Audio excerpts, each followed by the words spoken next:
And when she puckers up her lips so sweet, she's got the brand of kisses can be beat. Marvelous, marvelous. Boys all love her so. They're out of luck, you see. She's mine exclusively. Sweet, sweet, marvelous girl.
Good evening, everyone. Welcome to our new edition of 360 with yours truly. So it's great to see you. Thanks for coming. And those of you watching live, those of you watching recorded, we're happy to see you. And we're working with new technology here, and we're very excited to do it. And there's no better way to kick off a new and improved version than with really amazing guests that we're going to speak to tonight. And I think these are people that we all need to sort of draw some inspiration from, because the title of tonight's program is The Art of Giving. Okay, so killing COVID with kindness is kind of the idea. And so before we get there, I first of all would like to just wish everyone health and good things, and good news, and good jobs, and livelihoods, and friendships, and getting back together again. And I'm having a nice glass of wine here, so I'll make my blessing, and then we'll get this going. Baruch atah Adonai Eloheinu melech haolam, borei pri hagafen. L'chaim, l'chaim. It's a classic idea that in Judaism that the world stands on three pillars. And one of them is, of course, the Torah itself, our law that God gave us, and the way in which we live our lives, and that divine love letter and connection. And then the other is avoda, our work, so to speak. We have a mission statement in the world, so to speak, how we serve our Creator, how we serve ourselves, so to speak, in fulfilling the potential that was imbued in all of us, how we serve that. So Torah, avoda, and then the last is gemilas chasadim, which means the act of giving, of doing kindness. Meaning there's the Torah, which is the skeletal structure of all of creation, the blueprint of creation. There's avoda, what we're supposed to do personally in our lives.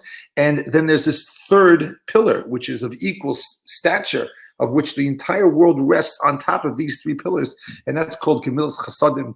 That is the ability to imitatio Deo, to actually imitate God himself, which is what we're supposed to do down here. And in deep Jewish philosophy, from the simple, connect the dots coloring book ABC philosophy to the deepest levels of what we're here to do, it's to imitate God. And the more we imitate the Creator, the more we are likened to the Creator, and the more that closeness can be felt and manifest, and we continue and push ourselves even harder to achieve it. And that's specifically in the area of giving. The deep Kabbalistic works say that it says like this in Hebrew, michok hatov lehetiv, which means that the actual definition of what is good is or includes or is ultimately expressed at the highest level by the ability to do what's called native, to actually bestow goodness, to do goodness. God created a world in the deepest Kabbalistic sources. It says to give the opportunity for a bestowal of good to a willing, conscious, thoughtful, rational, independent, autonomous recipient. That's us as individuals, that's the Jewish people as a nation, as the front line of that battle, and of course the whole world in this charge, which is to become like God and to give and to learn how to give. And that's no easy task, okay? It's no easy task because you would think, okay, the Torah is the law book, and you would think the avoda, the service, okay, that should include lots of nice things that we do. Why do we need a third pillar for this? And that third pillar is because it literally is the whole purpose. Everything we do in life is an opportunity to be able to exercise that muscle to be what the Almighty needs us to be in order to bring the world to completion. And that imitation of him is focused and standing on this point, which is to be able to bestow goodness. We have to recognize a lack in the world.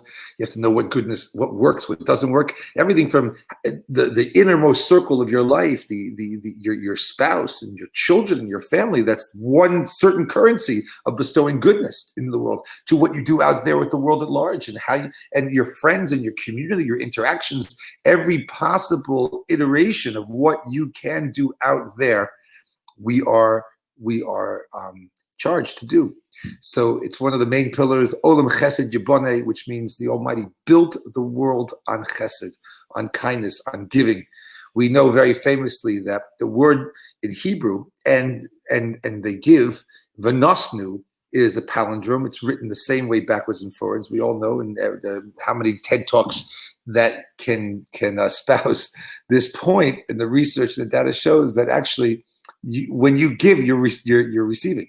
But it's a trick. If you give just to receive, you won't. You have to give with a full heart. That's the way God made the world. You have to give with a full heart, with altruism and with care and humility, which our guests for sure have. They don't think they're so amazing. But when we look around and we see people who just like, I got to do it. I got to respond. I got to go, and they do it. It's amazing. They do it with tremendous humility. We have to grab this bull by the horn, so to speak, and go out and get it and do it wherever we can, however we can. And it's an amazing thing. It's an amazing thing. When we give, we get so much more in return. But we have to do it completely altruistically, completely humbly, completely selflessly. When we do that, though, however, we are ultimately the greatest recipients. It goes. The karma and everything goes not just both ways, but every which way, up, down, left, right, center. Okay, so let's get going. We have our first guest coming here tonight, who is we in Lower Manhattan are on 13th Street between 5th and 6th. So Rabbi Joe Wilson is not far away. And those of you who know our staff at Lower Manhattan, you'll know that we have an affinity for the British. The reason why we do is because my wife is English. So I just... it's good. It's just good for shalom bias to make sure I'm surrounded by the same accent and the same mentality. Helps me understand. I think it was said that Americans and the English are two nations separated by a common language, right? But we could talk about that another time. But Rabbi Joe Wilson is in the position as I think you're officially a chaplain at New York University, NYU. Hello. I'm a chaplain and the OUJLIC director and rabbi. Okay. The Orthodox Union Jewish Leadership Initiative on Campus director at NYU. Okay. And yes, and he made his way over the pond, as they say, an Englishman in New York. Famously. You only have us for our accents. We understand that. Yeah. But there's no question that and we all have to take the lesson over here. Like, this thing hits. And people sit on their couch and watch the news and scroll and feeds and everything like that. Some people don't even sit yet. They're off the couch already. And as soon as the opportunity presents itself, you have to run out. You have to go do and see what you can do and galvanize and get as many people. And it's a true testament to Rabbi Joe and what you were raised with, obviously, and that sense of obligation and duty. And it's a beautiful thing. And so we'd love you now to tell us a bit about, when you got off that couch, so to speak, what are you out there doing, and what do you see as the opportunity for us? So let's start one by one. First, tell us what's going on. What are we doing over here? right? What's downtown New York looking at now from your perspective? Well, right now, this moment, we are having several hundred volunteers call isolated elderly people. We are doing shopping and groceries and delivery for tens of people in the downtown Manhattan neighborhood. We've been stocking food pantries across the city, not just in Manhattan, since before Pesach. It's not really stopping, and thank God. We're happy that that's the case, and there's a lot of desire to help. Now, how did this start? Did you assess the need that was there, or you actually lead a community? You're a chaplain, students at NYU. Are you looking? How did it start? Are you looking at your students like they have to do something? So what can they do, and then let's do it? Are you looking at a need out there? Did you have some unique connection to the need, or you just creatively married the two to benefit both at the highest level? How did it come out? It's a great question. It happened because if you use the metaphor of the couch, we weren't ever on the couch to start with, and certainly at the moment that COVID hit. Something that we've done, and our guest who's going to come in a minute, Adina, she was a part of the origin of this, was that one of the central moments in our year is Purim, and the central feature of Purim for our community is Matanot Levionim, gifts to those who are in need. We always felt that was a central part of what Purim should be. And when we were arrived in downtown Manhattan, we saw that this is a place which on the one hand has got tremendous wealth and affluence, but on the other hand has also got very significant need. So you'll remember, Rabbi Lynn, that the moment when when COVID moved from being a news item, something that was happening in Hong Kong, to actually taking over our lives, was exactly Purim. That night, we had 300 care packages that we were to deliver to a homeless shelter, which were going to be distributed the next day. We had a huge number of volunteers who were going to be distributing funds to needy families. And so we were already there at that moment. That's what we were thinking of at that time. And it was just abundantly clear to us that those groups who are always vulnerable were suddenly going to find themselves even more vulnerable once COVID became a reality. Right. So we were able to pivot very quickly. And your army, so to speak, are your students at NYU, I'm assuming? They are the core of the army, but as you know, downtown Manhattan is a wonderful place. There's a wonderful young professional network. We're blessed with 5 years worth of alumni now who have also become a big part of it. But chesed is infectious, and so this has actually given us an opportunity to meet many new people. People want to help. People want to take part. The picture that's just come up is a cool one to tell a story about. Opportunity leads to opportunity. We had this project going for the first few weeks, filling food pantries, doing deliveries. And 2 days before Pesach, we got a call that the Javits Center had been converted into a makeshift hospital for COVID. There were about 1,000 patients there, and they estimated that about 10% of them were Jewish. And they wanted to be able to have Pesach, even if they were spending it in the Javits Center COVID hospital. So Baruch Hashem, through wonderful students, wonderful people in our networks, this is Paul in the picture, we were able to get meals for 100 people, much of it donated by the Met Council. We were able to get Sidurim from shuls. One of the young women in our network donated 15 crates of grape juice, which somehow we had. And within 24 hours, we were able to make the Javits Center kosher for Pesach. It's amazing. And I didn't think that it would come originally from Purim, right? So the mitzvah of Matanat Levionim, which is giving gifts to the poor, is so already entrenched in us, I suppose. It's a yearly ritual that you make sure that you're emptying your pockets and you're giving. All of a sudden, there's this opportunity just to continue doing it. Like whatever you put into place, you can now just build and grow.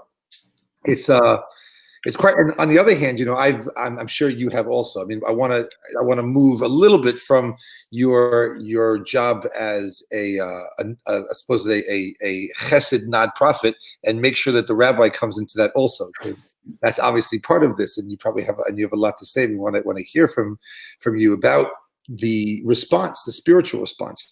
But it's an amazing thing. You and I, I'm sure, both dealing with the PR issue, let's say the religious community has had with COVID from Israeli, people don't think just because I'm an American rabbi, I should be exempt from having to chime in on Israeli politics as well, right? But we're dealing with this stuff.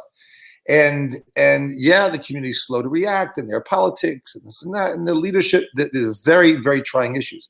But to look at it in maybe a different way, we as a community, I mean, this all started on Purim. It couldn't be a more vulnerable time. There's no more vulnerable holiday for us than Purim, because it's not just in the synagogues where we are. It's every house is open. Everyone's giving money and giving food. You actually can't create a more vulnerable scenario for a pandemic, a disease, than Purim, right? So you have to ask, okay, why did it have to work out this way? And that's really where it spread in our community so much. I mean, every door's open, and we didn't know it was as bad as it really turned out to be then.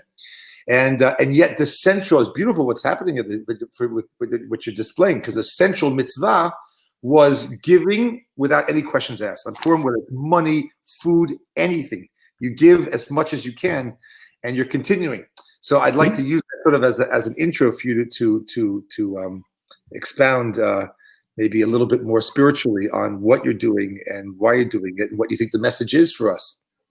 Sure. Well, look, maybe let's give a Purim insight and then also a Pesach insight, because I think that the way in which we have all experienced COVID has been through, for those of us who live and breathe a Jewish life and a Jewish calendar. There was the Purim part of COVID, and then there was the Pesach part of COVID. There's a beautiful tshuva of the Sridei Yesh, one of the great early mid-century poskim, rabbanim, who's asked the question about why we don't make a bracha on matanot levionim. Why isn't there a blessing on it? And he gives a few suggestions, but his central point is that the language of a blessing, of a bracha, is asher kidishanu b'mitzvotav v'tzivanu. We say that God has commanded us to do this. And he says that the whole purpose of matanot levionim and of mishloach manot is that it should give expression to our innate altruism, our desire to help people, and that if we would say we're doing it because we're commanded, that would lessen that aspect of love. And darling, you can sit here with me while I do it. I'm doing something live. Perfect timing, expression of love. I'm like that guy in Korea, if you remember him from BBC a few years ago. Right. And I think that's very true, that people feel this urge that wells up in them, that they want to help, and it's something that they want to do. From a Pesach perspective, this is what I was really thinking. The major community that we've come to serve, or at least one of the major ones, has been the elderly. And if I was to pick one pasuk, one verse from the Pesach narrative, which seems to really jump out at us this year, it's when Pharaoh says to Moshe, he says, okay, you can go, but I only want the economically healthy people to go, the men to go, not the young, not the elderly. And Moshe says, no. With our youth and with our elderly, with our seniors, are we going to go? And that just seems to me such a powerful message for now, that, both in Paro's world and also sometimes in 21st century America, it's the elderly who are the forgotten corner of society. And this has given us an opportunity to really make sure that they are at the center, because in Jewish tradition, it's our elders who we receive the most from. This week's Torah portion said to the mitzvah, amongst all these crazy mitzvahs of sexual improprieties and weights and measures, all of a sudden in the middle it's telling you, for an elder, you have to stand up. right? And I don't know where you went, Joe. Maybe you can bring him back in because I'm going to. Yeah, there you go. But I will tell you that personally also. I mean, I grew up in South Florida, so let's if you don't know where your U.S. geography, imagine the Bournemouth of America. North of 23rd Street. That's beyond there, isn't it? Right. So it's like my wife's from Bournemouth. So the Bournemouth of England is Florida of America, but it's known for old people. And when I grew up there in the 70s, it really was like just Century Village and all these communities. And the big thing growing up was the early bird special. Of course, you don't want to be caught dead at the early bird special if you're under 80, right? But really, the early, like you get in by 4:30 dinner, and it's like the Chinese restaurant, and it's cheap, and everything in one shot. But this thing of the early, so I grew up in a society where if you were old and you were a senior, like, as a kid, you avoided it like the plague. Literally, you would never be. If you walked into a restaurant and it was full of people with their dentures out, whatever it is, the Zimmer frames, you would run a mile the other way. I remember. I don't think it's much of a surprise to most people that will be watching that I wasn't raised with much of a sense of Jewish observance or knowledge.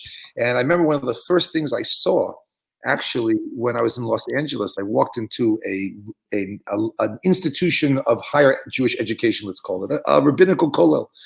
And I walked in, I remember seeing an elderly rabbi. He was actually the head of the institution, and clearly a very learned, aged, wise elderly rabbi, sitting at a table full of young pre-bar mitzvah boys. And he was sitting there with them with his arms around them, kind of like, patting with his ear like his own grandkid. And I remember thinking to myself, like, what kid is hanging out? Like, when does this happen? But the idea I was hit with the beauty and the power of actually really venerating the wisdom and the experience of the elders, and to have a situation where we get a chance to give back and to look after them, not just with our own families, which we have to do, but with our extended family, the Jewish people out there. Really, really wonderful what you're doing. Really remarkable. And I want to invite, I think if Adina is here, we'd like to bring her in a little bit so the three of us can get our chat. Amazing, Adina.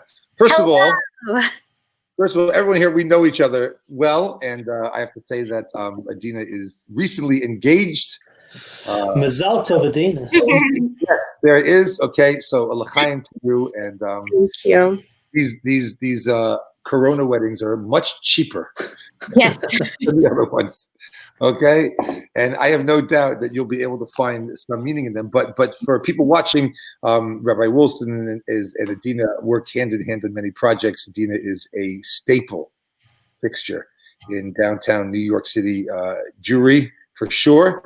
And has been leading the charge for years, running to the hospitals on Shabbat, taking my kids with her when we're there, and figuring out what needs to get done and how she can do it. And we're really excited to have you here. I do want to ask Joe, Rabbi Wilson, I should say, to just tell us how people can get involved. We'll put the links on there, but just give us the oral instruction here of how can we get involved in what you're doing, how people can chime in. And Adina, you can also tell us something about what he's doing also, because I know you're involved in that as well. Well, I should say that before anything else, when I arrived at NYU, Adina was a senior and was already a powerhouse of social chesed and entrepreneurial approach to making the world a better place. And she's been not just a partner, but an inspiration to me, and somebody I've learned a huge amount from. People can become involved. I'll send the link to fill out the Google form just to get involved and to join the WhatsApp group. And we'd love to have you. It's bit.ly/COVID kindness. Rabbi Joe, maybe also you could put it in the live comment section. Let's do that right now. I don't know if I'm able to make a live comment. How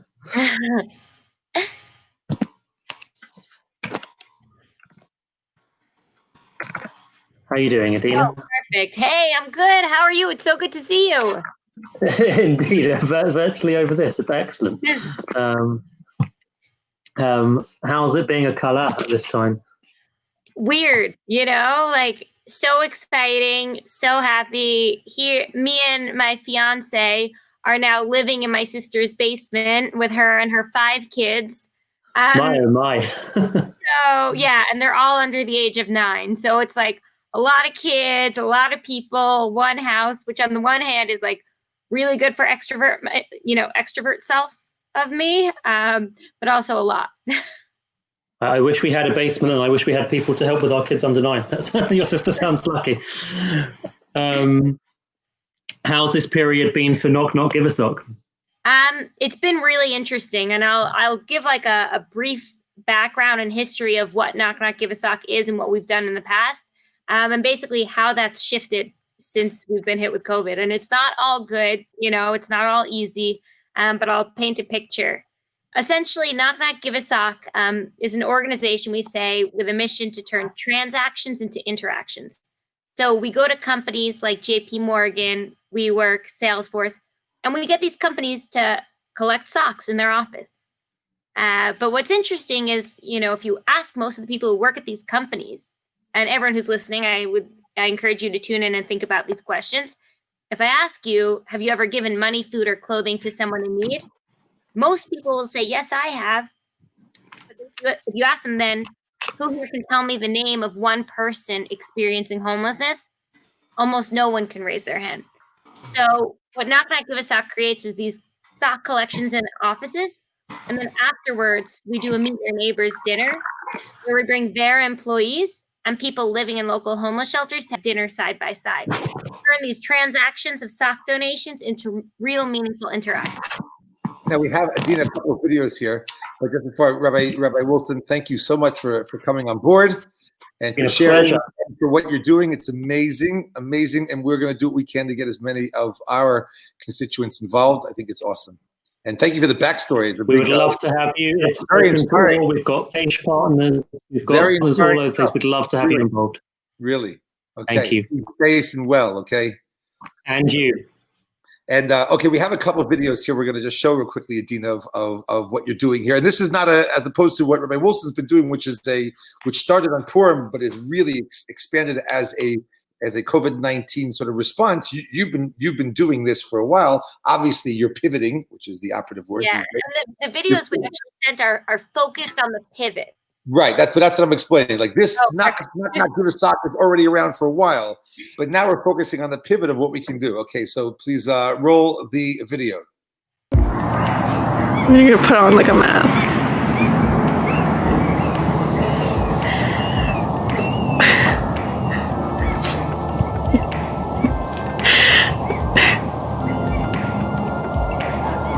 How does that work? Not great.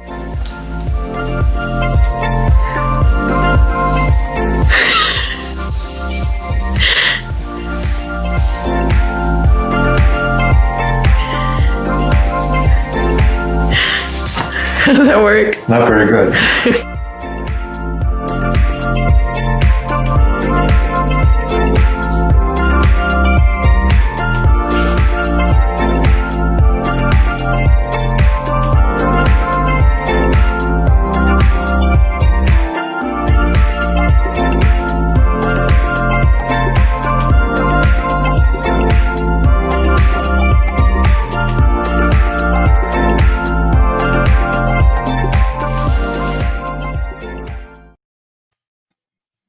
Okay, great. So that's the real pivot. And I think we do have one more video as well, which I think is not only that, not only a video demonstrating what you're doing, but it's also an opportunity. I believe it has a matching mask donation. Can we show that one also? Yeah, let's show it. Hey, what's going on out there, everybody? It's Ja Rule. And I'm happy to announce that I'll be teaming up with Knock Knock Give a Sock, my company Icon, and myself. And I'll be donating 2,000 masks. While we're all being urged to stay at home and stay safe, sometimes, we kind of forget about those who don't have a home to go to, who can't stay safe. So I'll be donating 2,000 masks to the homeless. And you can go to my website, icon.me, and purchase my mask as well. For every mask purchase, we'll also donate a mask on top of that. So we're starting off right now. I'll be donating 2,000 masks.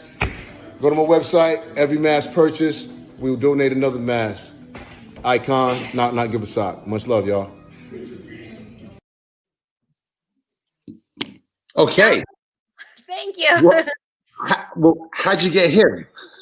So it was actually interesting. I had a board meeting with my, probably like a month ago with my board members saying, listen, without the Meet Your Neighbor events, we don't have any funding. June 3rd was supposed to be our gala to bring 1/3 of our funding. We can't do that. Our biggest sock donations are usually from sock companies that have all canceled their donations this summer due to economic restraints, which was like 300,000 pairs. I was like, we have nothing to do. We have no income coming in, and we have to let go our 2 employees, Right. And I was like, and lastly, on top of that, I have shelters emailing me, asking me for masks, and I don't even know where to get masks. And then But one of my why are the shelters asking you for masks? You're a sock delivery. so yeah, they Right? I have a close relationship with a lot of shelters, and we give masks and we answer very quickly, and we have built, because we do events and programming with shelters as well as donations. They know to contact us when they need something, and I'll look under every rock to kind of figure out how we can help them. Right. So Now I couldn't help but notice, Adina, that his hat said, "Why so seriously?" Okay. Now I like, what can you? I notice these things, right? But like, I just felt the irony was like, why so? I mean, a hat which is basically saying, why take life so seriously? And I just felt that was a really amazing contrast to you, because you're someone I've known for many years right now, and you take it really seriously. But you don't not only seriously is like starting point, but you take it really personally. And I want people to understand about Knock Knock Give a Sock, and I want you to be able to have your gala and make your money and hire those people back. And I have no doubt that you will do that when the opportunity allows you to do that, when things get better, God willing, soon. Okay, and your pivot's amazing, but I have to try and use the time a little bit over here for something maybe you might not have been expecting, which is that in all the time I've known you, you are someone who takes it all very seriously. Now, normally the visage of a serious person is brooding, furrowed brow, serious, and yet you are effervescent, and your smile and your laugh and your charm and your energy is not necessarily the typical demeanor of, you say, a serious person, But the truth is that you're more serious than most, because you take things so seriously, and you take the kindness and the goodness and the gifts that the Almighty has given you. And humbly, I know I'm calling you out, you're going to turn red, but I'm calling you out on it. But so humbly and so responsibly and so seriously, and yet it's packaged in smile and energy and love for and real empathy for what you're doing. So I kind of want to get like, and you have to know this. Most people aren't like that, Adina. Most people aren't. You can get people involved, and you probably don't see what I'm talking about, because you get people involved, but you don't. Your energy is infectious, and your mission is infectious and clear. So, like, I kind of want to get into a little bit of the time we have. Like, where does it come from? Like, why are you like this way? Why are you like this? Can you tell? What made you the Adina that we all know, that runs and does and says a homeless person on the street that they need socks? No one's giving that person socks. I got to get that person socks. Right? Where's it come from? So it's very sweet. First of all, thank you so much. I think that my dad has a very famous saying. He says, no one can do everything, but everybody can do something. And I think that's initially where the guy in the street the first night said, hey, I need a pair of socks. I was like, I could get you socks. And I was like, wait, I could get everyone on my floor to get you socks. And, it kind of grew from there. But the idea is everyone is capable. And I think sometimes, my fiance were just talking about this today, but like sometimes people just like talk a lot, and training yourself to being action oriented, I think doesn't always come naturally. But I think it's something that you train yourself to do. There's a lot of talking. And in addition to that, one, I think, is being action oriented and trying to focus yourself on just taking small steps. It'll get bigger. But so many people focus on like, I want to change the world. I want to do something huge. I just wanted to collect socks that first night, and I never thought it would be my full-time job. I never thought I'd be bringing people from JP Morgan and people living in shelters to have dinners. But then I was like, wait, my college student friends don't know people who are home, right? So everything was kind of like these small steps and not waiting and just doing it right away. So that's one aspect that I think is really important, in terms of, your question in terms of how do you do it? How do you do it seriously? It really, it's about not taking it too seriously. It's not about seeing it 10 years from now, but seeing what can you do today, especially. Well, I would say, if you let me correct you, I say it's about taking it very seriously, but not focusing on the accolades or the end goal. It's kind of like you put your head down and you do it, and you do what needs to get done.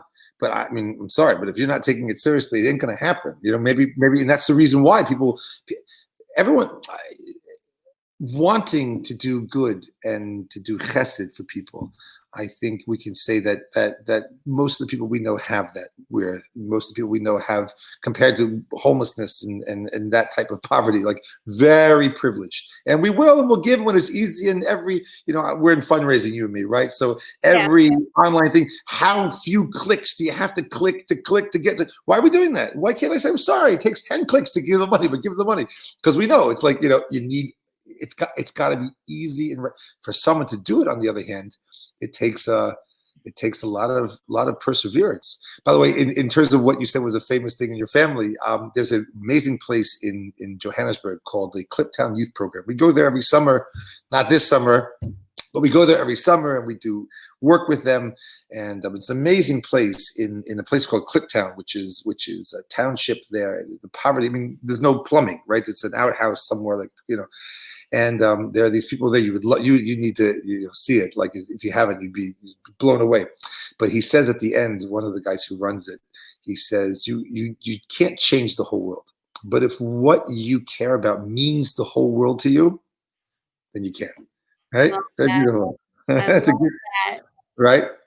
That's such a good one. Yeah. So now give us a little bit on what you see out there, so to speak, and who's helping you, and how are these masks getting delivered, and give us a little bit of the good story, so to speak, about what's going on. Yeah. So homelessness is a very interesting landscape right now. A lot of shelters are, and you'll see it in the news, a lot of people who are living in shelters are being taken to hotels now, which, is great, and a much better situation than sleeping with 25 people in a room.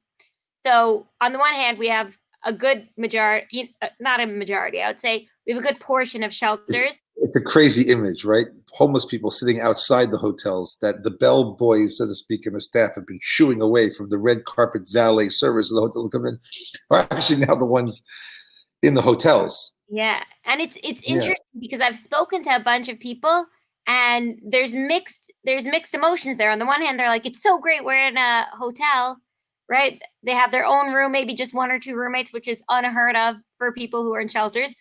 But on the other hand, so many of them they don't provide soap or toilet paper or these things that they were used to getting in the shelters. Right. And things are still, people think, oh, they're in the hotel, so it's fine.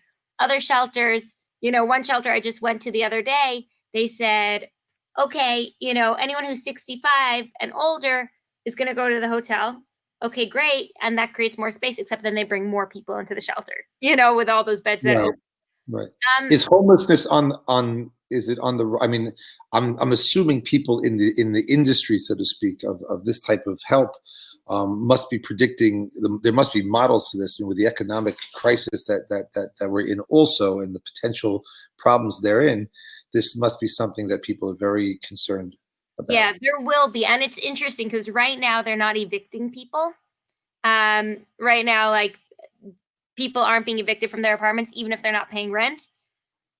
Once things pass, who knows what will happen. So I think everyone's kind of preparing for it, but we just don't know. And, they keep pumping out money to kind of hold on, but we just have no idea what that's going to look like in the near future. But right now, all evictions are being put on hold, which is great for the current situation. And there are actually people who were on their way to getting housing are still on their way to getting housing. So those, there's a whole housing application process. So I even know people who, while they were, in the shelters or in quarantine, have gotten housing. So that hasn't stopped, which is really great.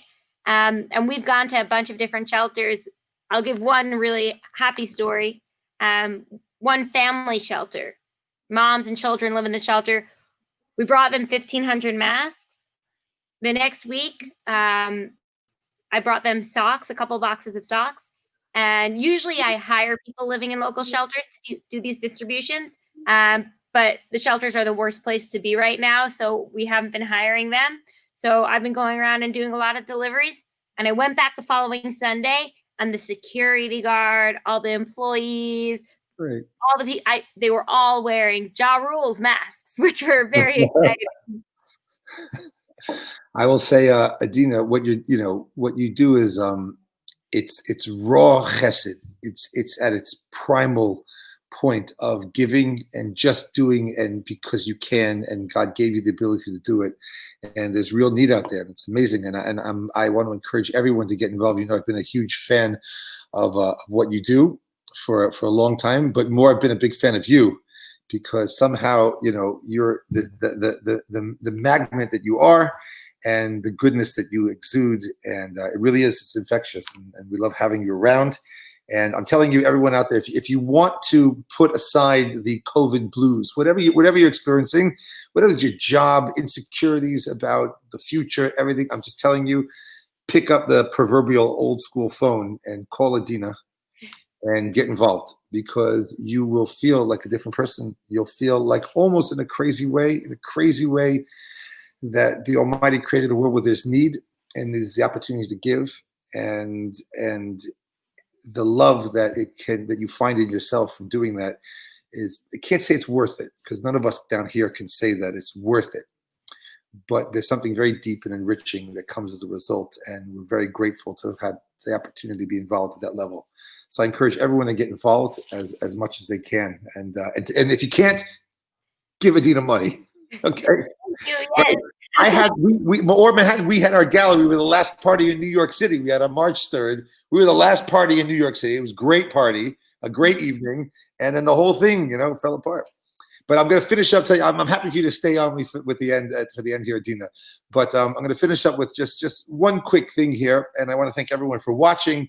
And Rabbi Joe Wilson and Adina Lichtman, you guys are amazing, really amazing people, and kol hakavod to you for doing what you do.